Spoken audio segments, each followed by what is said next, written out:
तो हेलो दोस्तों, आपका स्वागत है गुइन सागा के वॉल्यूम 1 के चैप्टर 1 के पार्ट 3 में। और आज मैं इसका चैप्टर 1 ख़त्म कर दूंगा। तो चलिए वीडियो को स्टार्ट करते हैं, लेकिन उससे पहले Wake up to reality. तो अब हम देखते हैं कि इन तीनों ने आग जला ली है। फिर रिंडा गुइन को उन सैनिकों में से सबसे बड़े सैनिक का आर्मर पहनने को देती है और गुइन उस आर्मर को पहन लेता है। यहाँ एनीमे और मांगा में गुइन ने वो आर्मर नहीं पहना था, वहाँ पर स्टोरी थोड़ी सी अलग है और मैं यहाँ पर लाइट नॉवल एक्सप्लेन कर रहा हूँ क्योंकि सबसे ज़्यादा वही अच्छी है। तो इसीलिए बस आप लोग इमेजिन करना कि उसने काले कलर का आर्मर पहना हुआ है। और अब मैं थोड़ी सी रूडवुड जंगल की बात करता हूँ। तो दरअसल ये जो रूडवुड नाम का जंगल है वो दिन के समय तो एक आम जंगल की तरह होता है, पर रात को वहाँ मॉन्स्टर्स और स्पिरिट्स आ जाती है। जैसे हम बाकी मूवीज़ और दूसरी चीज़ों में देखते हैं कि दिन के समय सब ठीक होता है लेकिन रात को या फिर ऐसा कुछ आ जाता है, बस वही है यहाँ। और ये स्पिरिट्स आग की रोशनी में कुछ कर नहीं पाती, इसलिए ये स्पिरिट्स उन तीनों को कुछ कर नहीं रही थी, उन्हें परेशान नहीं कर रही थी। तो फिर वो तीनों एक दूसरे से बात किए बिना अब रह नहीं पाते क्योंकि पूरी रात निकालनी है और उनके पास और कुछ करने को है नहीं। तो फिर वो लोग बातचीतें शुरू करते हैं और इस बातचीत से हमें पता चलता है कि रिंडा और रेमस पैरोस नाम के राज्य राजा के बच्चे हैं, राजा के बच्चे हैं। और वो जब पैदा हुए थे तब वहाँ के भविष्यवक्ताओं ने कहा था कि रेमस एक महान राजा बनेगा और रिंडा एक बहुत ही अच्छी जादूगरनी बनेगी। और वहाँ पैरोस में एल्ड्रोस III नाम के राजा का शासन चल रहा था और 3 दिन पहले वहाँ पर मंगोल आर्मी ने हमला किया था और पैरोस को बहुत नुकसान पहुँचाया था, इसलिए ये दोनों यहाँ पर भाग कर आए हैं। और गोरान दरअसल एक अलायंस जैसा, उसमें 3 प्रदेश जुड़े हुए हैं जिनके अलग अलग आर्चड्यूक्स हैं और उन प्रदेशों में से एक है मंगोल और उसके आर्चड्यूक का नाम है जनरल व्लाद। और अब ये आर्चड्यूक क्या है, तो आर्चड्यूक बेसिकली राजा के बाद की सबसे ऊंची पोस्ट है, मतलब कि अगर राजा ना हो तो आर्चड्यूक ही राजा होता। फिर अचानक गुइन को बारिश की महक आने लगती है क्योंकि उसके सेंसेस बहुत ही ज़्यादा अच्छे हैं उसके मास्क के कारण। गुइन कहता है हमें जल्दी करनी होगी वरना बारिश से आग बुझ जाएगी। फिर गुइन एक बड़ी लकड़ी को मशाल की तरह जला के जंगल में भाग गया और उन दोनों बच्चों को भी भागने को कहा। फिर वो दोनों भी मशाल लेकर गुइन की तरफ भागने लगे। रिंडा किसी चीज़ से ठोकर खाकर गिर जाते हैं। फिर गुइन रिंडा और रेमस को अपने ऊपर बैठा देता है। फिर वो तीनों उन घुड़सवारों के घोड़ों को लेने जाते हैं जिन्हें गुइन ने मारा था, पर वहाँ कोई नहीं होता, बस खून के धब्बे थे। इससे रिंडा और रेमस डर जाते हैं। अचानक वहाँ तूफान आ जाता है। रिंडा गुइन के गले को और रेमस गुइन के कमर पर लगे बेल्ट को कसकर पकड़ लेता है।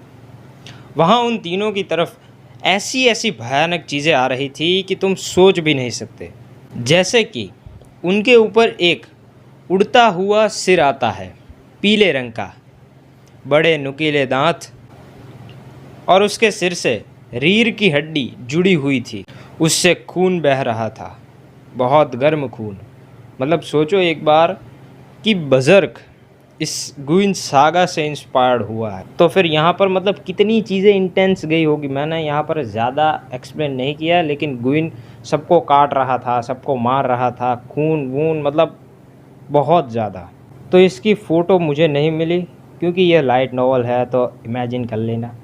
वहाँ जिन घुड़सवारों को गुइन ने पहले मारा था वो अब मॉन्स्टर बन गए थे, उन्हें मॉन्स्टर्स ने काबू कर लिया था और उनके घोड़े भी अब मॉन्स्टर बन चुके थे।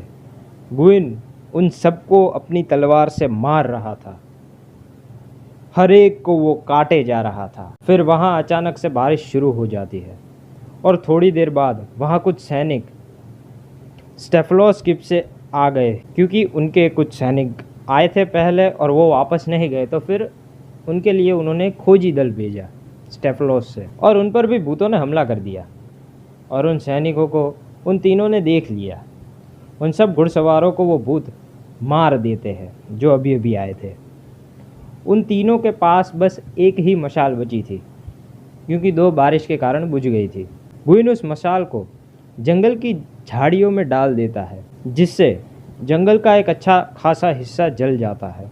फिर गुइन रिंडा और रेमस को उठाकर जिस रास्ते से आया था उसी रास्ते पर भागने लगता है। फिर गुइन रूड स्प्रिंग पर पहुंच जाता है। मतलब यह एक झरना था जिसका कि नाम रूड स्प्रिंग था। गुइन, रिंडा और रेमस तीनों उस झरने में कूद जाते हैं। फिर जब आग बुझ जाती है तब वह तीनों बाहर आ जाते हैं। अब यह तीनों भूखे थे। जंगल में आग जलने से बहुत सारे जानवरों का मांस पक गया था, तो वो उसे खाने लगते हैं। और खाते खाते वह तीनों बात कर रहे थे कि अभी आगे करना क्या है। तभी गुइन हंसने लगता है क्योंकि उसे कुछ और घुड़सवारों की आवाज़ आने लगती है। मुझे लगता है कि गुइन सोच रहा था कि अब तकलीफ़ें तो ख़त्म नहीं हो रही है, तो चलो हंस ही लेता हूँ इन तकलीफ़ों पर। हाँ, मतलब यहाँ से एक सीख लेने जैसी है। और यहीं हमारे गुइन सागा का चैप्टर 1 ख़त्म हो जाता है और हमारा तीसरा पार्ट भी ख़त्म हो जाता है। और तुम लोगों को लाइक, शेयर और सब्सक्राइब के बारे में तो पता ही होगा। हर यूट्यूबर अपनी वीडियो में बोलता है, तो फिर याद तो हो ही गया होगा कि क्या करना है, तो कर दो। मैंने किंगडम मांगा की भी वीडियो डाली है, तो उसे भी देखना मत भूलना। और हाँ, मैं आप लोगों से उसी वीडियो में मिलता हूँ या फिर किसी और वीडियो में मिलूँगा। तो आज के लिए मतलब बहुत हो गया, तो मिलते हैं अगली वीडियो में, या फिर उस वाली वीडियो में किंगडम वाली में मिले, या फिर किसी और वाली वीडियो में। तब तक के लिए थैंक्स फॉर वॉचिंग।